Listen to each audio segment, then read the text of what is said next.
मोदी साहब ने, देख लें कि यहाँ पे जयशंकर साहब ने अमेरिका आना था, मोदी साहब का भी कंफर्म नहीं है, लेकिन उन्होंने बेस बना दी है एससीओ में जाके, जब पुतिन को उन्होंने कहा है कि ये सदी अब जंगों वाली नहीं है। इसको कहते हैं मौके की मुनासबत से बात करना। अगर वेस्टर्न कंट्रीज की तरफ आ रहे हो तो वो बेस बना रहे हैं वहां पे। हमारे ये जो बच्चे हैं, इनको बच्चे, ये नाबलद बच्चे हैं, इनको तो कोई अकल नहीं है ना। इस वक्त एंजेलिना जूली जो है वो पाकिस्तान में है, और ये एक शर्मनाक एक वाकया है कि ना आपके पास खाने को कुछ है, ना बचाने को कुछ है। आप उजड़ चुके हैं, 4 करोड़ बंदा उजड़ गया है, किसी को शर्म ही नहीं है। और दूसरा ये आर्मी चीफ, तो इस जुल्म की क्या जरूरत है जब यहां आने का। यहां तो देखें यूनाइटेड नेशंस में को आके स्पीच तो तब दे अगर आपके पास कुछ सब्सटेंस मौजूद हो, आपके पास कोई टॉपिक मौजूद हो। अल्लाह के नाम पे खैरात मांगनी है आपने तो वहीं से मांग लेते, स्काइप पे मांग लेते भाई। ये सारी चीज दुनिया देखती है ना। लोग तो शायद अब डरे दोबारा, अगर प्राइम मिनिस्टर बन जाएगा इतना इतना मिलने नहीं है, खत काट देना, की खत काट देगा। तो ये तो मेरा मकसद आइसोलेट कर दिया, पाकिस्तान को बदनाम कर दिया। पहले पाकिस्तान बड़ा बदनाम है, लेकिन खान साहब ने तो फिर और मजीद उसको तड़का लगा दिया है। इंडिया के साथ देखें स्टैंड उनका, बिल्कुल। ट्रेड नहीं करना। आप सीखते ही नहीं है। वो चौधरी एजाज साहब ने कई दफा बताने की कोशिश इनको की है कि चाइना के साथ वो जंग में है, ट्रेड और इंडिया के चाइना का देखो भाई, लर्न नहीं करना, अना अना बना लेनी इतनी। भाई अपने इश्यूज अपनी जगह पे हैं, ट्रेड अपना पहले देखें, नेशनल इंटरेस्ट क्या है। गरीब जो मरेगा उसका क्या होगा। आप तो अरबपति है ना, आपका तो भाई पाउंडों और डॉलरों में इनकम है। गरीब आदमी ने दाल टमाटर कहां से खाने हैं भाई, उनका नहीं सोचना इन्होंने। लेकिन ये कि फिर अब क्या किया जाए चीमा साहब, इस पे हमारे जैसे बंदे अफसोस ही कर सकते हैं, और क्या होगा इससे बड़ा। सऊदी अरेबिया, जो कि जिसे हम ये कहते हैं कि हमारा बहुत स्ट्रॉन्ग अलाय है, क्या हमने कभी सऊदी अरेबिया से ये बात की? क्या हम ये बात करने जोगे हैं?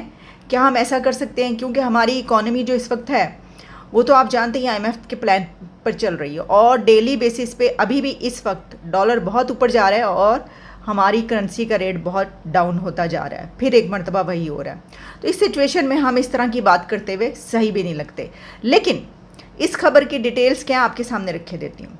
खबर की डिटेल्स ये हैं कि इंडिया के मिनिस्टर पीयूष गोयल वहाँ पर गए हुए हैं और उनका 3 डे विज़िट था। उस विज़िट के दौरान उन्होंने अपने काउंटर पार्ट से जो उनकी मुलाकातें हुई, जो टॉक्स हुई, और इसके अलावा उनकी जिससे भी मुलाकात हुई है बायलैटरल टॉक्स में या इन इश्यूज़ पे बात करने के लिए, वहाँ पर ये एक बहुत संजीदगी से बात ये सोची गई है कि इंडिया और सऊदी अरेबिया के बीच रुपी रियाल ट्रेड शुरू कर दी जाए। ये एक ऐसा आप समझ लें कि गेम चेंजर इसको कहा जा रहा है।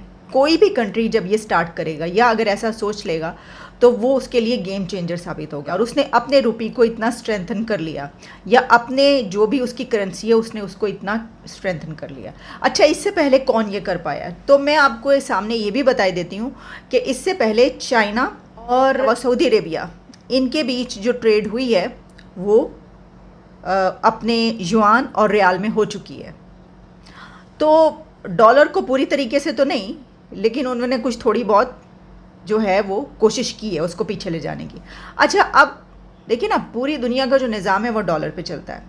ऐसा नहीं है कि अगर ऐसा सोचा जा रहा है और ये डिस्कशन हुई है तो इसका मतलब ये कि फ़ौरी तौर पर वो अपने उसके सारे सिस्टम को जो है इस पे ले आएंगे और डॉलर को छोड़ देंगे, ऐसी बात नहीं है।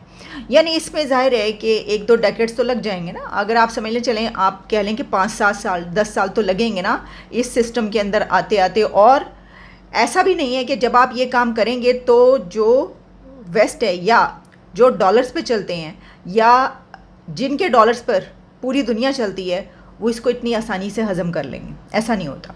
तो यही वजह मैंने कही कि ये काम सिर्फ ये डिस्कस करना या ये करने के मुतालिक प्लान बनाना ये वही कंट्रीज़ कर सकते हैं जो अपनी पॉलिसीज़ में इंडिपेंडेंट हो।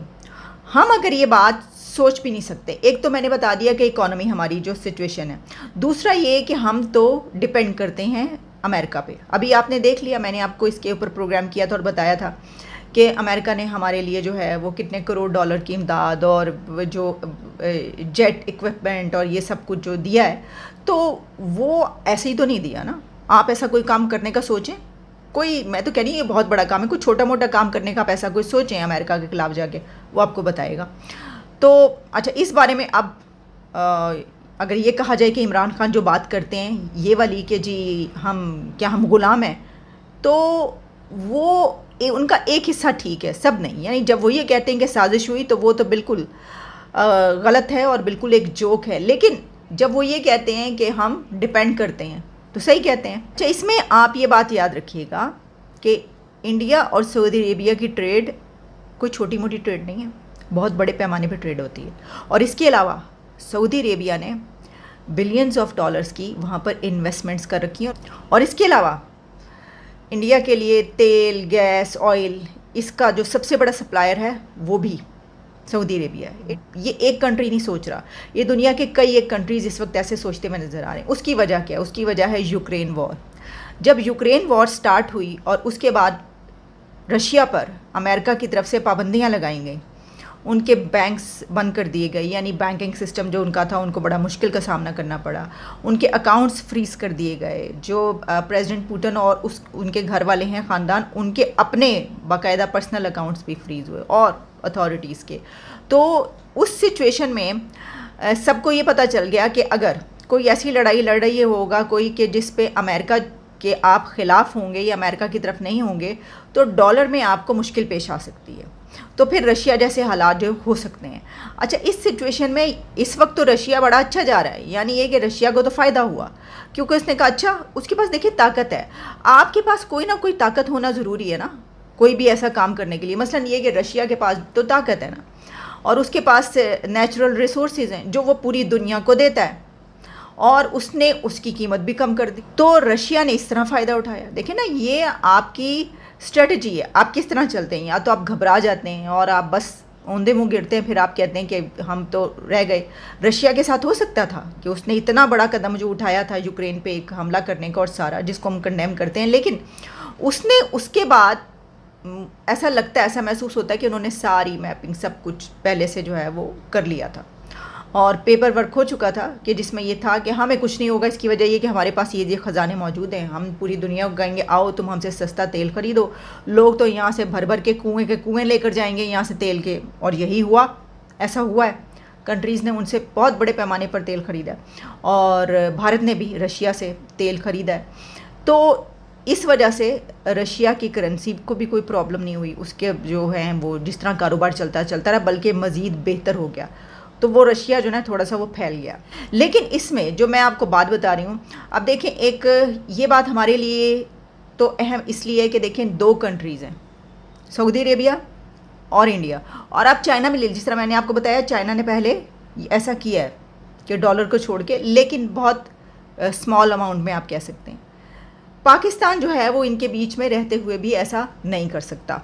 उसके लिए आपको थोड़ा सा अपने पाँव पर खड़ा होना होगा, और उसके लिए आपको पहले इतना वो करना पड़ेगा कि कोई बात नहीं, इट्स ओके, कुछ करेंगे तो हमारे पास तो किस चीज़ की कमी है, हम अपने खुद ही कर सकते हैं। तो अगर अमेरिका हमारे ख़िलाफ़ होगा या हमसे, तो कोई मसला ही नहीं। तो जब आप अपने आप को ऐसा बना लेंगे तो फिर तो आप ये सोच सकते हैं। तो ये देख लें कि दुनिया किस तरफ जा रही है, इकॉनमी उनके किस तरफ जा रही है कि वो अब अपने रुपये को डॉलर के मुकाबले में ला रहे हैं, और हमारा रुपये जो है वो